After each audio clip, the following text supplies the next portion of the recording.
నాడు యూనివర్సిటీ మంచి భవిష్యత్తు కోసం తెలుగు విద్యార్థులు ఇష్టపడే యూనివర్సిటీ. 4 ఆఫర్లు రాగానే ఇంకా ఖచ్చితంగా ఏదో ఒకటి నేను చేస్తే ఎఫ్ఐఆర్ అనేది మెయింటైన్ చేస్తేనే అవుతుందా ఏమో, నాకు లక్ బాగుందేమో. నేను ప్యాకప్ అయ్యేంత వరకు 3 o'clock midnight షూట్ చేయమన్నా నేను చేస్తాను. ఇంకొక అమ్మాయిలు చేయకపోవచ్చు, నేను కోఆపరేట్ చేయడం నచ్చిందేమో ప్రొడక్షన్కి, అందుకని కంటిన్యూ అయ్యానేమో. మెంటలీ అసలు అనవసరమైన చెత్త అంతా క్రియేట్ చేసి ట్రాప్ పెట్టడం తప్పితే ఏం లేదు దీనికి. ఇంకా లక్కీగా మా హస్బెండ్ అనేవాడు లవ్ మ్యారేజ్ కొంచెం ఎక్కువ అర్థం చేసుకుంటాడు కాబట్టి నేను బ్రతికిపోయాను. ఈ పిచ్చి రూమర్స్ వల్ల ఒకవేళ అటు ఇటు మెంటాలిటీ ఉండి కొంచెం అనుమాన పోవడం అయితే ఈ పాటికి వదిలేసేవాడు నన్ను. అలా ఉంటాయి అన్నెసరీ థింగ్స్, అసలు లేనివి.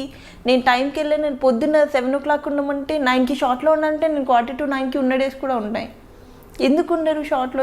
ఎవరు చూసారు, ఎవరు మాట్లాడారు చూడకుండా ఉన్నాను. వాళ్ళు అసలు ఆ ప్రొడక్షన్లో కొన్నిట్లలో నేను చేయలేదు, వాళ్ళు కూడా ముందే డిసైడ్ అయిపోతారు. అలా ఎవరికి నచ్చినట్టు వాళ్ళు రాసుకుంటూ ఉంటారు అలా. సో ఫ్రస్ట్రేషన్ మనుషుల ఫేస్ని చూసి వాళ్ళు ఎలా ఉంటున్నారో చూసి మనం డిసైడ్ చేయలేము. నేను ఆల్మోస్ట్ 2-3 times అయినా చూసి ఉండొచ్చు, మీ స్టేటస్ కావచ్చు, పిక్స్ కావచ్చు. అంటే మనిషిలో ఒక ప్లెజెంట్నెస్ అనేది అది గాడ్స్ గ్రేస్. ఎప్పుడు నవ్వుతూ హ్యాపీగా ఉండగలగడం, అందంగా కనిపించగలగడం, చూడగానే ప్లెజెంట్గా కనిపించగలగడం అనేది దేవుడిచ్చిన వరం. అలాంటి వాళ్ళకి ఏ కష్టాలు లేవని జనాలు అనుకుంటారు. బట్ ఎదురుగా మీరు ఖచ్చితంగా వాళ్ళు అంత స్ట్రాంగ్ కాబట్టి ఆ నవ్వులో వాళ్ళు ఎంత కష్టానైనా దాచుకుంటారు అన్నది మిమ్మల్ని చూసిన తర్వాత మళ్ళీ ఒకసారి ప్రూఫ్ అయింది నాకైతే.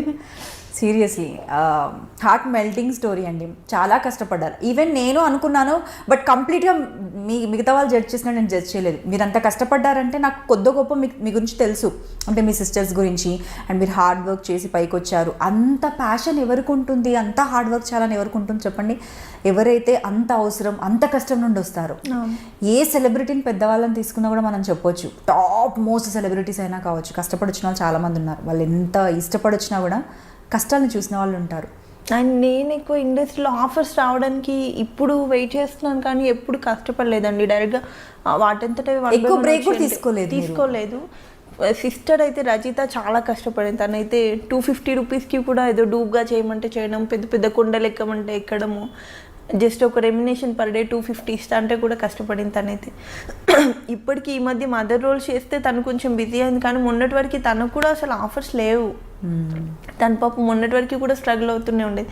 నాకంటే ముందంటే దగ్గర 10-15 years అయిపోయింది తను వచ్చి, ఇప్పటికీ స్ట్రగుల్ తనది. అండ్ ఆవిడ కూడా మంచి ఆర్టిస్ట్, తనతో కూడా వర్క్ చేశాను. బట్ కాకపోతే డెఫినెట్లీ లక్ అనేది అయితే ఇక్కడ ఫేవర్గా ఉండాలి. బట్ మేము అనుకుంటున్నాం, చెప్పలేం ఫ్యూచర్లో అయినా కూడా మీకు ఇంకా ఇప్పుడు ఇన్ని రోజులు చేసిన ప్రాజెక్ట్స్ లాగే ఇంకా బెటర్ మంచి ప్రాజెక్ట్స్ రావాలనేసి అయితే మేమైతే అనుకుంటున్నాం. నేనైతే స్పెషల్లీ అనుకుంటున్నాను. సో ఇదంతా ఒక అయితే మూవీస్ వైపు ఎప్పుడు ట్రై చేయలేదా? ఇంత స్టార్డమ్ ఉన్నప్పుడు డెఫినెట్లీ మూవీస్లో ఆపర్చునిటీ వస్తుంది. కొంతమంది మీరు చూస్తే ఇప్పుడు నేమ్స్ వద్దు, కానీ కొంతమందిని గమనిస్తే మీకు తెలుస్తుంటుంది. మీ టైంలో వచ్చిన వాళ్ళే మీలాగే స్టార్టింగ్లో కొంచెం ఫటాఫట్ బిజీగా ఉండి వెంటనే మళ్ళీ మూవీస్కి వెళ్ళిపోయి అక్కడ కూడా ఇప్పుడు బిజీగా ఉన్నారు. మీకు తెలిసే ఉంటుంది. సో మీరు ఎప్పుడు అలా ట్రై చేయలేదు? నేను మల్లిగాడు మ్యారేజ్ బ్యూరో అని ఒక మూవీ చేశాను, శ్రీకాంత్ గారిది, సిస్టర్ రోల్ చేశాను. అది డైరెక్ట్గా నాకు ప్రొడ్యూసర్ నుండి కాల్ రావడము, వాళ్ళ వైఫ్ నా ఫ్యాన్ అవ్వడము అలా వచ్చింది. మిగిలిన ఏమంటే ఖచ్చితంగా ఆఫీస్లలోకి వెళ్ళాలి, ఆడిషన్స్ ఇవ్వాలి. అసలు కొంచెం రెస్పెక్ట్ ఇక్కడైనా ఉంటుంది, కానీ అక్కడ నాకు రెస్పెక్ట్ కనిపించలేదు. వెళ్ళి ఆఫీస్లలో ఆడిషన్స్ ఇవ్వడము, మనం ఎవరమో తెలియదు, నా పేరు ఇది, నేను నేను చేద్దాం అనుకుంటున్నాను, ఇది అనుకుంటున్నాను అనేసి అంటే నాకు కొంచెం ఎంబారసింగ్ అనిపించింది. అందుకని నేను ఎక్కువ వెళ్ళలేదు. వాటంతట అది కాల్ వచ్చి చేయమంటే ఖచ్చితంగా చేస్తాను. చూడాలి ఇంకా. దట్టు కొంచెం స్కిన్ షో అవి వచ్చినాయి, నేనే కొంచెం స్కిప్ చేయాల్సి వచ్చింది. సో ఎప్పుడైనా మీకు అనిపించిందా, అరే నేను కూడా ఒక 4-5 మూవీస్ చేసి ఉంటే అట్లీస్ట్ ఇప్పుడు సీరియల్స్ అనిపించిందా? చాలా సార్లు అనిపించింది. బట్ మూవీస్ ఎప్పుడైతే అక్కడ నుంచి కాల్ వస్తుందో ఆ కైండ్ ఆఫ్ రెస్పెక్ట్ వేరు. మనం ఆఫీస్లోకి వెళ్ళి మనం ఫొటోస్ ఇచ్చి మనం వెనకాల పెడితే అది వస్తుందో రాదో తెలియదు. And first of all self respect అనేది చంపేసుకొని వెళ్ళిపోవాలి. ఇంకా అలా అనిపించింది. అవునా? అంతలాగా సెల్ఫ్ రెస్పెక్ట్ చాపుకునేంత ఏముంటుందండి? ఇప్పుడు సీరియల్స్ అంటే నాకు కాల్ చేశారు, నెక్స్ట్ ఇలా స్టార్ట్ అవుతుంది ఈ టైం నుంచి, లేకపోతే ఒక స్క్రీన్ టెస్ట్, గెటప్ టెస్ట్ అంటుంటుంది, వెళ్తే షూట్కి వెళ్దాము, ఇదే లేదంటే వేరే వాళ్ళని తీసుకున్నామంటే అయిపోతుంది.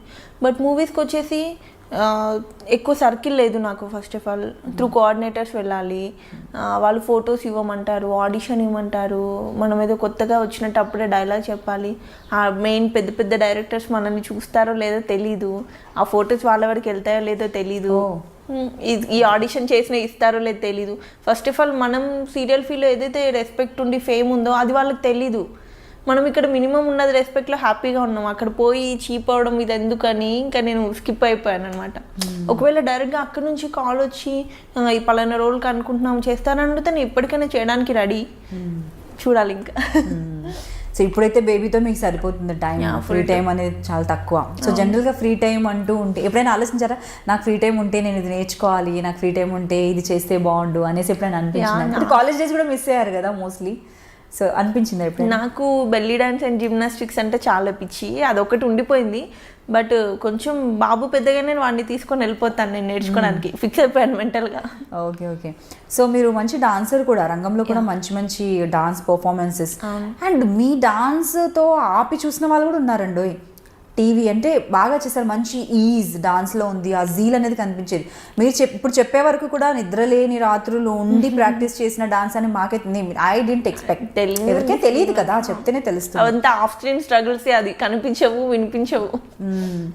సో అయినా కూడా వాటిల్లో ఆ ఎక్స్ప్రెషన్ కావచ్చు, ఆ లుక్. స్పెషల్లీ ఫర్ రంగం అయితే ఇంద్రనీల్ అనే నాకు పెయిడ్ ఉండేవాళ్ళు, ప్రాక్టీస్కి రమ్మని అంటుండేవారు. నాకేమో 3 ప్రాజెక్ట్స్ ఉండేవి, ఆయన ప్రాక్టీస్కి రమ్మని గోల పెట్టేవాడు, నేను వెళ్ళకపోయేదాన్ని. ఒకవేళ వెళ్ళినా కూడా డే అండ్ నైట్ ఇలా ఉండి కొంచెం టైర్డ్గా ప్రాక్టీస్ చేసేదాన్ని, తను బాగా ఇబ్బంది పడేవాడు నా వల్ల. ఫైనల్గా అవుట్పుట్ అయితే బాగానే వచ్చేది.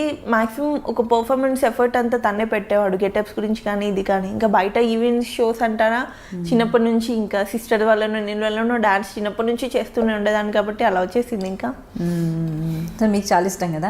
సో నేను విన్నాను, ఒక్కొక్కరు చెప్తుంటారు ఆ రంగంలో కూడా ఇంత మంచి డాన్స్ చేశారు, మీకు ఎందుకు రాలేదు, మీకు మిమ్మల్ని చూస్తే నాకు అది మళ్ళీ అడగాలనిపిస్తుంది.